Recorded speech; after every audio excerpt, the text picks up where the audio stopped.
Detect, delete और deport. जी हां, पश्चिम बंगाल की सत्ता संभालने के बाद मुख्यमंत्री शुभेंदु अधिकारी ने बांग्लादेशी घुसपैठियों और रोहिंग्या के लिए जीरो टॉलरेंस की नीति अपनाई है। मुख्यमंत्री के निर्देश पर राज्य के विभिन्न जिलों में बांग्लादेशी घुसपैठियों और रोहिंग्या के लिए होल्डिंग सेंटर भी खोलने का काम चालू हो चुका है। होल्डिंग सेंटर खुलने के डर से उत्तर 24 परगना जिले के बसीरहाट स्थित हकीमपुर बॉर्डर पर एक बार फिर बांग्लादेशी घुसपैठियों की भारी भीड़ उमड़ पड़ी है। बीएसएफ के चेक पोस्ट के पास मंगलवार को सुबह से ही बड़ी संख्या में बांग्लादेशी घुसपैठिए अपना बोरिया बिस्तर समेटकर जमा हो गए। ये सभी बांग्लादेशी नागरिक और संदिग्ध रोहिंग्या कानूनी कार्रवाई के डर से खुद ही वापस बांग्लादेश लौटने की फिराक में है। हाकिमपुर चेक पोस्ट के पास बने सावनी क्षेत्र में सोमवार को भी सैकड़ों की संख्या में बांग्लादेशी घुसपैठिए जमा हुए थे, जबकि अन्य कई बाहर इंतजार कर रहे थे। घुसपैठियों में वापस लौटने की यह जल्दीबाजी राज्य की नई बीजेपी सरकार द्वारा डिटेक्ट, डिलीट और डिपोर्ट की नीति अपनाने और संदिग्धों को रखने के लिए हर जिले में होल्डिंग सेंटर बनाने के निर्देश के बाद शुरू हुई है। इससे पहले पिछले साल अक्टूबर में वोटर लिस्ट के एसआईआर के समय भी हाकिमपुर बॉर्डर पर देश छोड़ने की ऐसी ही होड़ देखी गई थी। अब एक बार फिर से राज्य में सत्ता बदलने के बाद हाकिमपुर बॉर्डर पर बांग्लादेशी घुसपैठियों की भीड़ बढ़ती जा रही है। खुलना জেলায় দুর্গানগর কি কাজ করতেন এখানে? রঙের কাজ করতাম, জঙ্গল সাফ করার কাজ করতাম। কত বছর আগে আসছিলেন? এই ধরো 1 বছর হয়ে গেছে। 1 বছর আগে আসছিলেন, এখন ফিরে যাচ্ছেন কেন?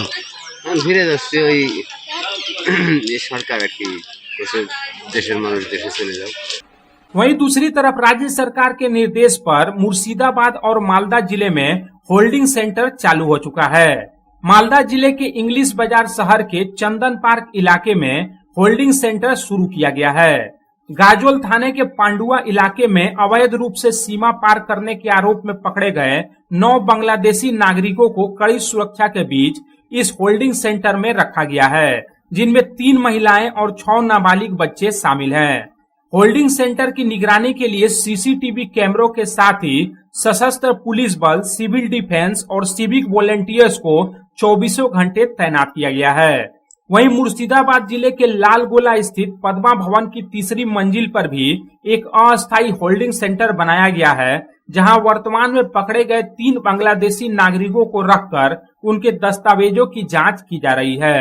বাংলাদেশি হিসেবে ধরছে তারা যে আদৌ বাংলাদেশি না এসআইআরে ভোট দিতে হয়েছে তাদেরকে বাংলাদেশি হিসেবে ডিটেক্ট করে ধরছে, এটা নিয়ে সবচেয়ে বড় প্রশ্ন দাঁড়িয়ে গেছে এই মুহূর্তে। এবং তারা যদি বাংলাদেশি হয়, আমরা কোনো মতেই চাই না যে বাংলাদেশের কেউ আমাদের দেশের খাবে, পড়বে, থাকবে, ইনকাম করবে এখানে, সে কোনো মতেই মেনে নেওয়া যায় না। কিন্তু তারা যদি এসআইআরে ডিলিটেড ভোটার লিস্টের মানুষ হয়, সেটা নিয়ে আমাদের অবশ্যই তীব্র প্রতিক্রিয়া আছে, আর আমরা এটা কোনো মতেই মানব না।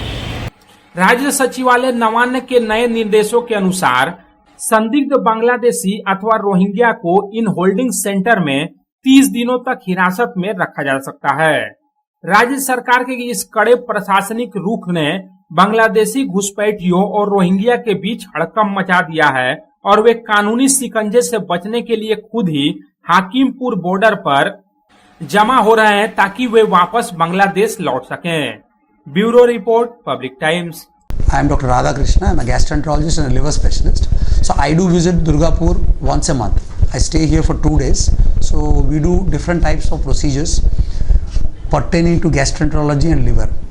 So we have a range of evaluations that we do here. We do the routine endoscopy, colonoscopy. Starting from there, we have advanced technologies like nasal endoscopy, liver fibroscan, capsule endoscopy,